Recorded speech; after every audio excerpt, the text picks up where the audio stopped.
Assalamualaikum warahmatullahi wabarakatuh.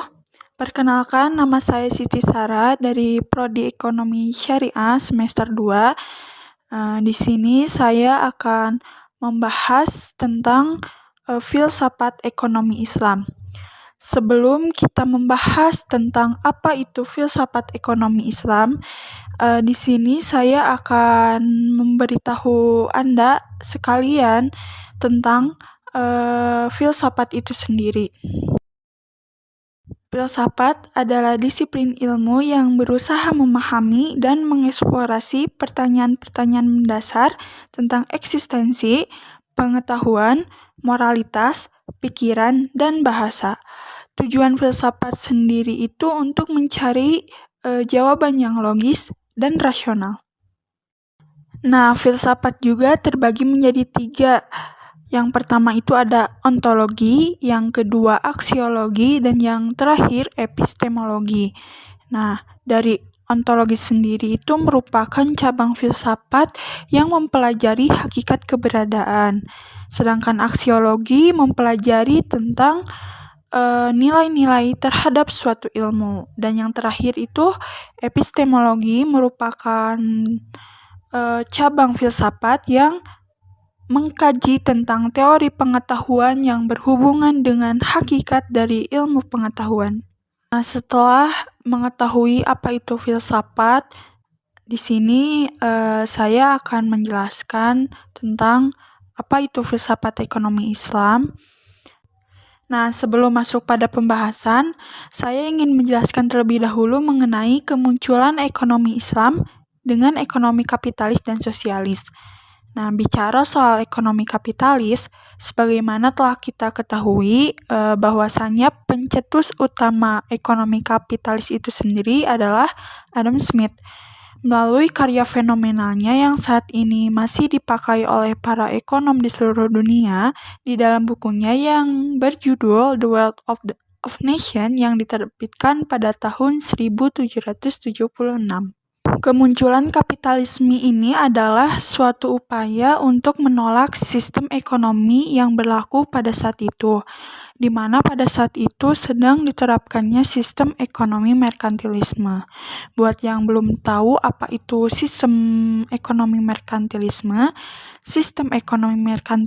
merupakan sebuah sistem ekonomi yang dikuasai oleh para pedagang, yang mana notabene mereka itu adalah orang-orang yang ada dalam pemerintahan. Mereka yang menguasai seluruh perekonomian sehingga mereka dapat membeli dari masyarakatnya dengan harga yang murah. Masyarakatnya hanya mengetahui aktivitas-aktivitas produksi saja. Kemudian di Prancis diterapkan sistem fisiokrat, yang mana ini juga banyak didominasi oleh negara dalam perekonomian. Mereka sama seperti merkantilisme, bedanya seluruh tanah dikuasai oleh negara. Ketika masyarakat ingin mengolah tanahnya, maka mereka harus menyewa tanah pada negara dengan membayar pajak yang besar, sehingga masyarakat selalu ada dalam kemiskinan. Jadi masyarakat itu baik di sistem ekonomi merkantilisme maupun sistem ekonomi fisiokrat, mereka hidup sengsara. Yang diuntungkan dalam kedua sistem tersebut hanyalah para bangsawan atau orang-orang di pemerintahan yang hidupnya sudah sangat berkecukupan, karena ya tadi negara yang menguasai perekonomian. Nah, pada saat itu, Adam Smith melihat situasi tersebut. Ia berpikir bahwasannya ketika negara banyak mendominasi pada sistem perekonomian, maka masyarakat akan selalu sengsara. Dalam hal ini, Adam Smith melakukan sebuah gerakan menunjukkan ide revolusionernya. Ingin masyarakat sejahtera, maka hilangkanlah campur tangan negara dalam sistem perekonomian. Nah, lalu siapa yang menguasai perekonomian? Adam Smith mengatakan bahwa perekonomian itu dikuasai oleh invisible hand atau tangan tak terlihat. Yang dimaksud itu kekuatan permintaan dan penawaran. Artinya, ia menyerahkan perekonomian pada mekanisme pasar. Jadi, sistem ekonomi kapitalisme tidak menginginkan pemerintah ikut campur akan sistem perekonomian. Hal ini didasari karena ketidakadilan pemerintah pada masyarakat yang telah terjadi pada sistem merkantilisme dan fisiokrat. Kapitalisme ini dulunya merupakan gerakan revolusioner terhadap sistem ekonomi yang ada pada saat itu. Dengan pemikiran ini, diharapkan dapat memberikan kesejahteraan pada masyarakat. Nah, ketika di perjalanan, kapitalisme juga ketika sudah diterapkan, ternyata banyak sekali kekurangannya. Sistem yang menyerahkan seluruh perekonomiannya pada mekanisme pasar, sehingga terjadilah orang-orang yang memiliki modal, mereka ternyata yang menguasai perekonomian itu sendiri, dan akhirnya melakukan monopoli juga. Cuman bedanya pada zaman merkantilisme dan fisiokrat, monopoli dilakukan oleh pemerintah. Nah, sekarang ketika zaman kapitalisme, monopoli dilakukan oleh para pemilik modal.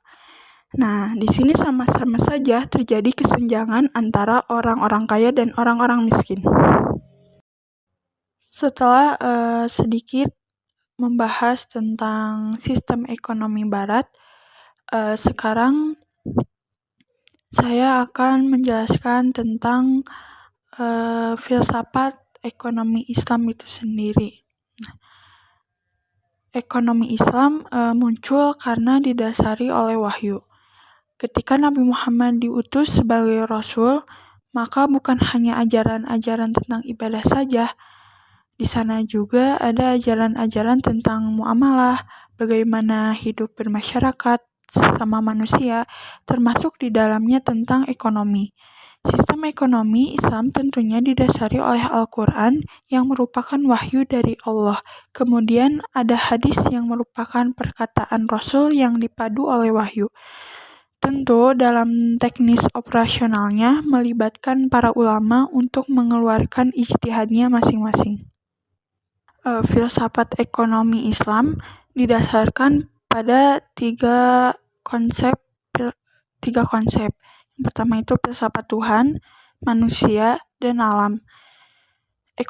Ekonomi Islam berpijak pada tiga pondasi dasar yang diimplementasikan dalam aktivitas ekonomi, yaitu tauhid, syariah, dan akhlak. Implementasi syariah dan akhlak merupakan refleksi dari tauhid.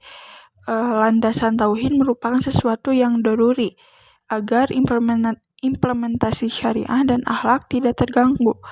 Prinsip syariah menuntun dalam beraktivitas ekonomi agar tidak keluar dari kaidah syariah, sedangkan akhlak membimbing aktivitas ekonomi manusia agar senantiasa mengedepankan moralitas dan etika untuk mencapai tujuan.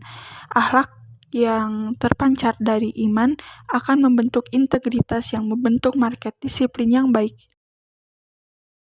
Landasan filosofi sistem ekonomi Islam dan sistem ekonomi lainnya berbeda dalam beberapa aspek kunci, terutama dalam nilai-nilai, tujuan, prinsip-prinsip operasional, dan pandangan terhadap kepemilikan serta distribusi sumber daya. Nah, nilai-nilai itu sendiri, sistem ekonomi Islam didasarkan pada prinsip-prinsip moral dan etika Islam seperti keadilan, kebersamaan, dan keadilan sosial. Tujuan ekonomi Islam adalah untuk mencapai keseimbangan antara kesejahteraan material dan spiritual, dengan menghindari kesenjangan sosial yang besar dan memastikan bahwa kekayaan didistribusikan secara adil sesuai dengan prinsip keadilan Allah. Sistem kepemilikan dalam Islam mengakui hak individu untuk memiliki harta pribadi, namun juga menempatkan kewajiban sosial dalam penggunaan harta tersebut seperti zakat sumbangan wajib kepada fakir miskin.